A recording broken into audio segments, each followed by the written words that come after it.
Good morning sa lahat. Tara mag-layout ng design tayo na ating prayers for the GC guys. Using cellphone tayo, docs apps and slides apps ang ating ginagamit na pang design. Today is 08 October 2024. Dito muna tayo sa docs apps. Basahin ko lang sa inyo yung ating ginawang prayer. Pindutin lang yung lapis dyan para ma-edit na natin.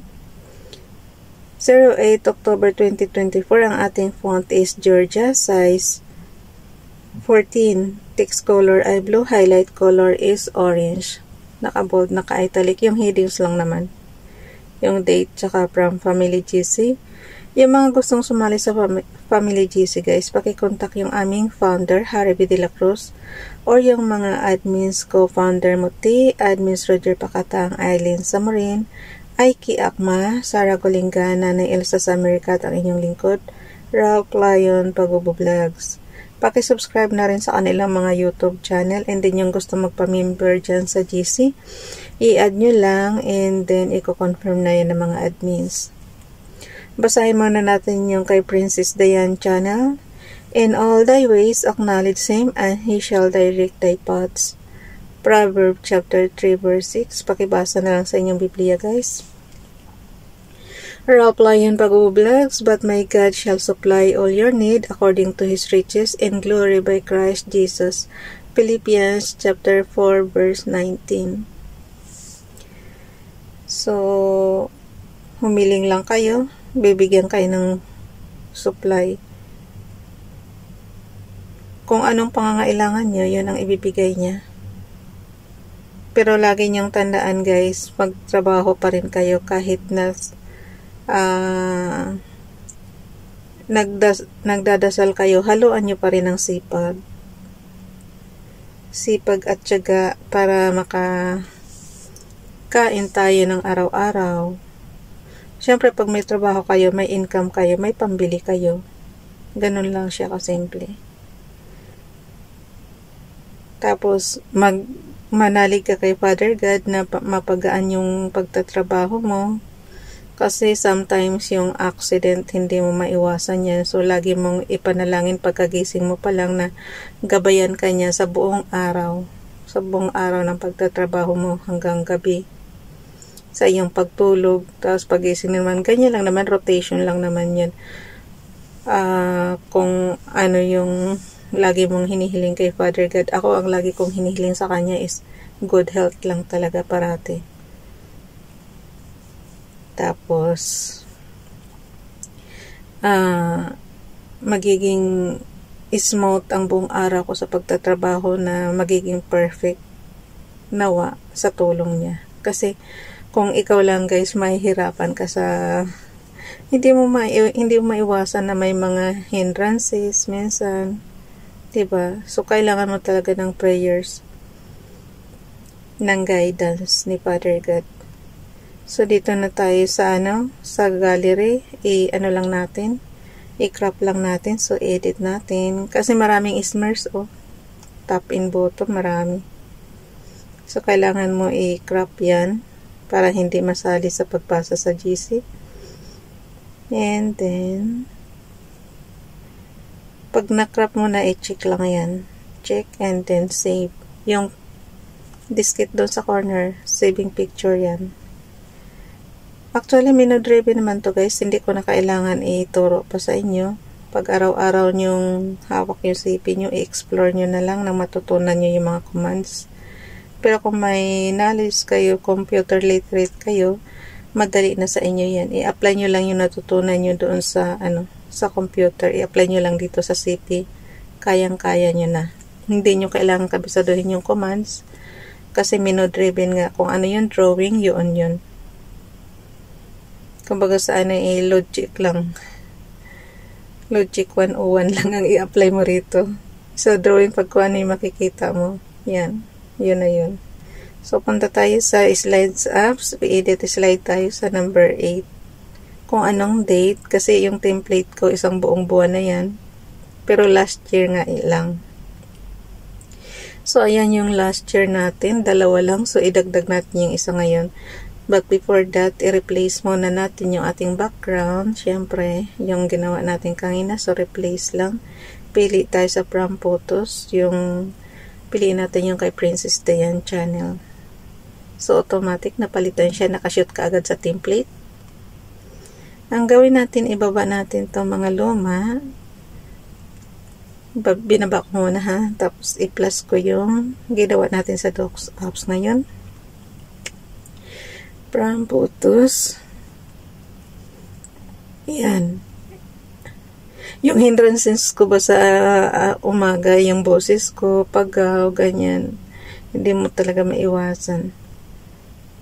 Kaya, yan rin ang dinadalangin ko, isa pa, ibigyan ako magandang boses ni Father God, para magampanan ko naman to ng maayos. So, ayan na siya, 3 columns na. So, ang gawin natin, i-zoom lang ng kaunti para mabasa. Pag ganyan kasi marami na, hindi siya gaanong mabasa. So, kailangan i-zoom mo lang. So, buong template natin. Yung background, konti na lang ang nakikita. So, on and off button and low volume button. Sabay click. Ayaw niya. Bakit? Matigas na kasi itong ano. Readon lang natin. Matigas kasi yung aking keypad. Pati yung on and off button na matigas din. Naririnig nyo ba? Kiniklik ko yung on and off button tsaka low volume button. Yun yung screenshot. So, basahin na natin. Yung repost prayer natin, galing kay Ralph Lion Paghubo Vlogs. Paki-subscribe, guys. Let not your heart be troubled. Ye believe in God, believe also in me. John chapter 14, verse 1, Bible King James we believe. Oh. Kay Princess Diane channel. The glory of young men is their strength, and the beauty of old men is the gray head. Isa pa nga yan kaya ayaw ko magpakulay ng buhok ko, guys. Pinabayaan ko na siyang maging maputi na. Kasi nakalagay naman dito, the glory of young men is their strength, and the beauty of old men is the gray head. So, ibig sabihin beauty siya. Proverbs chapter 20, verse 29. Tsaka, ang isa pa is tag nito, masyadong magastos pagka kulay ka ng kulay ng buhok. Tsaka masisira pati mata mo. Yung mata natin, inaano natin yan, nirereklamo natin. Kahit nga nakasalamin na ako, malabo pa rin minsan tingin ko. Need na rin yata balitan yung grado ng salamin ko. Okay, Nanay Elsa sa America, at the end of life, what really matters is not what we bought, but what we built. Not what we got, but what we shared. Not our competence, but our character. And not our success, but our significance. Live a life that matters. Live a life of love. Happy blessed morning and take care always. Thank you, Sis Elsa. Last year niya yan binigay sa akin, so i-repost prayers natin. So, ulitin ko nga yung guys. Kasi parang nagkamali ako ng screenshot So, i-slanting lang ng kaunti. Kanina, in-screenshot ko na, pero try natin ito ngayon. Ayaw talaga. Ewan ko ba, bakit ganito ang aking cellphone? Napakatigas.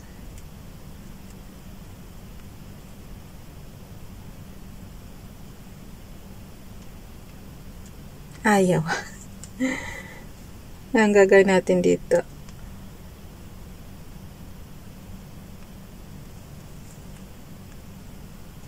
Nakalima muna pindot bago gumana Titingnan ko yung una. Mas maganda yata yung una kung kaysa ngayon. Kasi yung una na lang ang ko. So, ito na yung ipapasa natin. I-crop ko lang sandali kasi tingnan mo may mga pa sa ilalim. May mga smudge pa. So, edit lang natin yan. And then, piliin natin yung crop. And then, pag nyo na, activate na yung crop, nyo lang. i-guide nyo lang doon sa pinaka-prayers lang. So, yan na yun. And then, check. And then, doon sa corner, saving picture tayo. Then, kanina nga pala, nagbura ako ng napakarami ko ng Gmail. 1,000 plus. Hindi ko na alam kung paano ko bura. Inabot ako ng 15 minutes. Hindi pa rin natatapos. Pinipili ko kasi yung buburahin ko. Kaya hindi pwede yung select all lang. Kailangan talaga i-check mo siya isa-isa para halo-halo na kasi yung Gmail. Pwede ba kayang paano mo ba i-filter guys? Yung importanteng Gmail lang dapat ang matatanggap ko. Kasi ang daming notification hindi naman importante. Paano ba yun? Ayoko naman mag-select all tapos delete ka agad. So, nawawala yung mga importanteng Gmail pagka ganun.